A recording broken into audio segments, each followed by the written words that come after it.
Welcome to Ringside with Kayla. Today I'm here with Lorenzo Powell. Thank you so much for being here with me today. How are you doing? I'm doing good. How about yourself? I'm doing good. Thank you for asking. Now, to start off, you're 2-0. You just fought this last weekend at the Stockton Ballpark. What did you think of your performance? My performance was great. I had a spectacular performance. I got the guy out of there in the first round, like 50 seconds in the first round. And kind of going back to the game plan, I executed the game plan. In the back, me and Coach had already had a game plan to work behind the jab and then to dig through the body. And as you can see in the clip, that's what I did. I worked behind the jab. And once I seen that the guy couldn't take the jab, I was like, if he can't take the jab, then once I come downstairs to the body, I know it's going to be over with. So once I went to the body, he couldn't take it. So like I said, I executed the game plan, and I stuck with it, and I had a spectacular performance. How would you describe your fighting style? I actually love this question because my fighting style, I wouldn't say it's just one style. I'm very versatile, so a lot of people see me and they think, oh, he's a taller kid, just pressure him. But Coach taught me from day one we started with the feet and then we came to the punches. So I can go forward, I can go backwards, I can move lateral, I can get flashy. So I'm very versatile when it comes to me being able to adapt to being in the ring with any type of fighter I need to adapt to. And it looks like you're looking to be pretty active when it comes to having fights this year. How many more fights do you want before the year ends? So I had March 16th, that was my pro debut, and then I just had last Saturday, July 20th, that was my second one. I'm looking for this one, August 31st, and then I have October 12th locked in, and then I'm looking for maybe one or two more. So, yeah, I want to stay active this year, and then next year I also want to stay active with another 5 to 6 fights.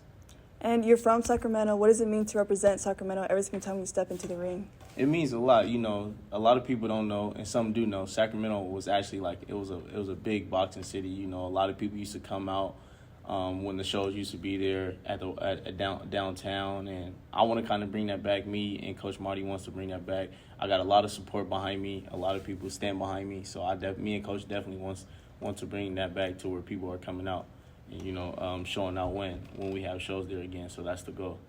And since you just fought this past weekend, how are you looking to start off with camp? Are you already starting the intense training, or what is that looking like so far? Yeah, for sure. So right after the fight, me and Coach was in the gym the next day, and we basically just did like a light shakeout, and then the day right after that, we already started training. So how our training kind of is we train 2-3 times a day. Mondays and Fridays, we're down in LA sparring, which our sparring days are kind of crazy because it ends up being like an 18-hour trip. We leave here at 2 a.m. We leave Sacramento at 2 a.m. We pull into whatever gym we're going to, which may be Manny Robles' Freddie Roach's gym at Wildcard. We get there about 8. Coach wakes me up at 9. And then at 10, I'm sparring a former, current, or future world champion. And then after we're done training, after we're done sparring, we train there, and then we head back. So it's like an 18-hour trip. But like I said, yeah, we train 2-3 times a day, and that's every day, whether we're in camp or we're not in camp. So kind of me being in camp, it's like if I wasn't in camp, we train the same. It's always hard work, and sometimes it's mental work too. So it's not like I'm always beating up my body. Sometimes it's just sharpening up, going over current game plans or game plans we use for fights. Like, okay, let's work on this again. So yeah, the training camps are always great for sure. And I know in the past you sparred with Devin Haney, Gabe Flores, Shakur Stevenson, and you also been in camp with Virgil Ortiz. What was the whole experience like for you, and what would you say you gained from that? It was a great experience, with all those fighters. I definitely had to be sharp, but at the same time, they also told me that they had to be sharp. Coming in, they told me from the first sparring session, hey, kid, we heard about you. We know who you are. We know what you got. And they didn't take it easy on me. Neither one of the names that you named, they didn't take it easy on me. But I picked up a lot from them. I learned new tricks from them. So everything they tried, and Coach always told me, when I'm in it with somebody who has more experience, try what they're doing on you. So if they do something on you, try it back on them. And if they also do something on you, don't let them do it again. So like I said, the sparring between all those top fighters was phenomenal. I'm pretty sure they picked up stuff off of me. I picked up stuff off of them. And, yeah, it was great sparring. You had a pretty successful amateur career. Tell me a little bit more about that. So I became ranked number 1 in 2017. At the time, I only had 10 fights. I went into the tournament 9-1. I came out the tournament 12-1. I fought 4-time national champion Anthony Brown in the semifinals. I fought Stacy Selby. At the time, he was 6-time national champ. I fought him in the finals. After that, I won. I got silver at the Golden Gloves. I won summer festivals, some other tournaments here and there. But I would say my amateur career definitely is what elevated me to the next level because me and Coach weren't able to get a lot of local fights. Because like I said, in 2017, I won my first nationals. So trying to come off the nationals to come back and fight locally, like a lot of people wasn't taking the fights. So I would say 80 to 85% of our fights were at national level. And I wouldn't have had it no other way because, like I said, that's what elevated us. Always sparring kids who wanted it just as bad as I did, putting in the same work that I did, if not trying to come in to do exactly what I wanted to do. They wanted to win as bad as I wanted to win. And it was top kids from all over, so from Ohio, from just all these different type of states. So that definitely elevated me to a different level for sure. And you've been boxing for quite some time now. What exactly drew you into boxing? So July 1st was actually 10 years. I started with Coach Marty. I'm going to end with Coach Marty. What drew me into boxing was I came from playing football and basketball. I was a football and basketball star, and some of my teammates had already boxed with Coach Marty, which they weren't fighting at the time, but they were just coming to get in shape. And, I kind of wanted to try it. So I came to the gym with them one day, and Coach had me sit down the first day. I was already ready to get in there. So Coach had me sit down, and then I talked to him after the practice, and I was like, you know what, this is something I want to give a try at. And he told me, hey, kid, you do football and you do basketball. And I was like, you know what, but I want to do something different. And he gave me a shot. He told me if I was serious to come back the next day. So I came back the next day. I brought my parents, and he seen that I was serious, so he gave me a shot. And I stuck with it ever since then. I didn't know if I was going to be good at all. I never fought a day in my life. But I gave up football and basketball, something that I was already so used to. I gave it up the next day. And I remember the first day, Coach telling me, hey, kid, you got it. And he also told one of the trainers that was at the gym at the time that this kid has it. So, it was I feel like it was kind of meant to be. And here I am 10 years later, and 2-0. I was a great amateur. Now I'm turning to be a great professional. So, like I said, I think it was meant to be for sure. And what was going through your mind whenever you hear these? It's your first day trying out a new sport. What was going through your mind whenever you hear someone tell you, you got it? What was going through your mind at that time? What was kind of going through my mind was I was ready for it. Anything I do, and that's how I've been my whole life. Anything I do, I'm gonna give it 110%. I'm not gonna cut corners. I'm not going to take shortcuts. So I was ready for it. Like I said, anything I was doing, even at the time when I did football and basketball, being the youngest on the team or whatever, I always wanted to work the hardest. So anything I do, I'm going to give it 110% for sure. So I was just ready to go full throttle. And whenever you decided to fully dedicate yourself to boxing, did you ever miss the other two sports? No. So I dedicated myself since day one. Once I knew that Coach told me I had it, and it was kind of crazy because as a kid, I was kind of wild, which I wasn't in trouble or nothing like that, but I always had a lot of energy. So I always wanted to get coach approval. So I could be on the bag, for example. I would throw something, and I'll look at coach like, hey, coach, did I do it right? So, it was kind of crazy coming in, but coach definitely calmed me down. And he turned me, I got to give a big thank you to coach because he turned me to the person I am today. Because it's not kind of like just a coach to a fighter or a fighter to a coach. It's kind of like father to son or son to father. It's definitely deeper than just a coach to a fighter connection. And talking about your coach, Marty Chima, how has your relationship with him affected your boxing career? Oh, it's been great. Like I said, I look at him as a father. He looks at me as a son. It's definitely deeper than just coach to fighter or fighter to coach. Like I mentioned. He has my back. I know he knows I have his back. So, like I said, we always will protect each other, look out for each other. And like I said, we started together, and we definitely will end together. And growing up, who were some of the fighters that you looked up to?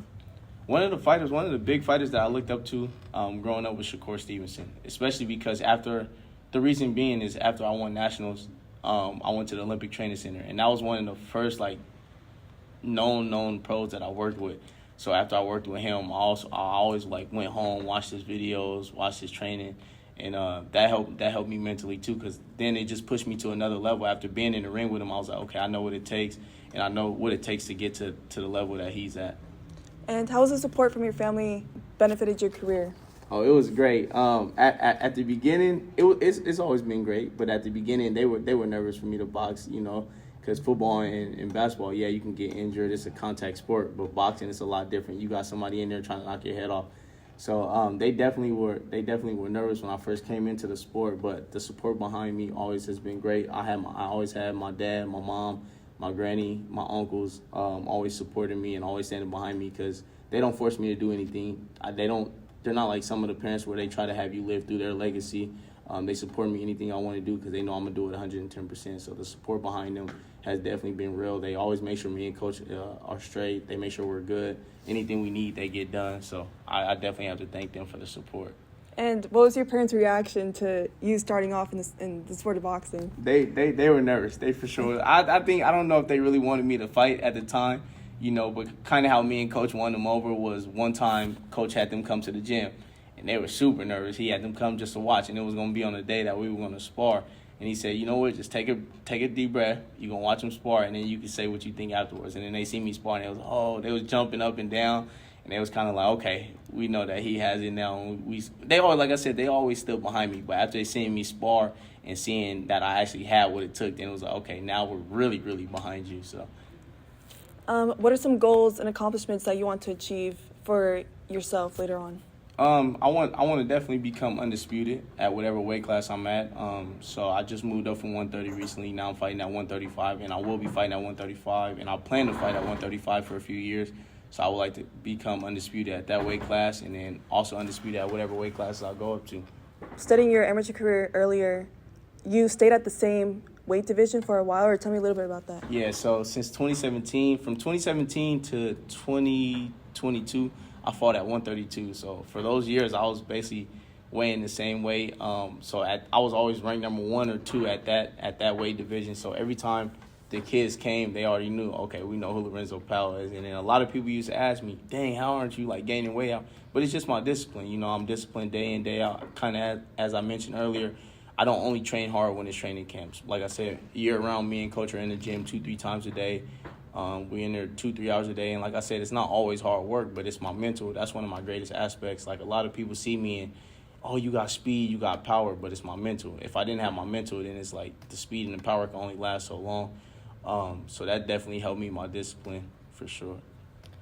How would you describe your mentality when it comes to sport of boxing? Do you feel like it was something you've always ingrained into yourself, or do you think you kind of had that perspective from your family or your coaches? I think I always had it. Actually, I know I always had it, but definitely coaches always instilled that into me because his mentality is also great too. He's not like one of those coaches to where it's like, oh, I want the fighter to be so disciplined. I want the fighter to work hard. But then, and you see it a lot of times, the coach always wants the fighters to work hard, wants the fighters to eat right, sleep right, but then the coach is out partying. And, me and coach has always been different. Even being at tournaments, yeah, he wants me to eat right, work hard, sleep right, but he's doing the same thing. He's also eating right. He's also sleeping right. He's also putting in the same work that I'm putting in mentally. We used to go to tournaments, and I would be asleep, wake up in the middle of the night, and coach is still up studying my opponents. And then you also had coaches at the tournaments that, they'd come to us the next day after their fight. Maybe they weren't in our weight class, but they'd come and they'd be like, oh, we didn't know we was fighting in southpaw. Because they were out partying. But they want the fighter, like I said, to eat right, sleep right. So I always had that mentality to where it's like that's one of my greatest aspects, but definitely coaches instilled that into me. And kind of seeing how he has only pushed me mentally to want to improve that much and get that much sharper mental-wise. And you have your third fight coming up soon, August 31st at the Oakland Marriott Center. What can fans expect to see from you come fight night? I'm not going in looking for the knockout, but you definitely, for all the fans and supporters that are coming out, which I like to say supporters, I don't think nobody is a fan. We're all equal. You could definitely expect a spectacular performance for sure. If I need to get flashy, I'll get flashy. But you definitely will remember Lorenzo Powell on August 31st. And lastly, what is the biggest lesson that you learned from boxing? The biggest lesson I would say I have learned was not overlooking your opponent, or not ever thinking you're doing enough, which I never did any of those. I never overlooked my opponent, or me or coach. We never overlooked our opponent, or we never thought we did enough because we're always putting in the extra work, the extra time. But I've seen other fighters, they go into these fights, in the training camps is not like how they started off or how their training camp was, prior to the fight that they're doing. They kind of think they already got the fight won, or they think, okay, what I'm doing is enough. But you got to remember, there's always somebody out there who wants it just as bad as you, if not more. So definitely not ever thinking you're doing enough because, yeah, you might be putting in the time, like I said, eating right, sleeping right, but you got to also think that other guy is too, and he wants it as bad as you do. So you definitely got to want it more. And me and Coach kind of said we have a thing where we say it's the 1%. So if I'm out, if I'm doing everything right, if I'm eating right, I'm sleeping right, but I know this guy's out partying. Yeah, he's training hard, but at the same time, his mental is not there. He's out partying. He's out drinking or whatever. When we get in that ring, like I said, it's going to show. I know I got you. So I would say that's one of the biggest things for sure.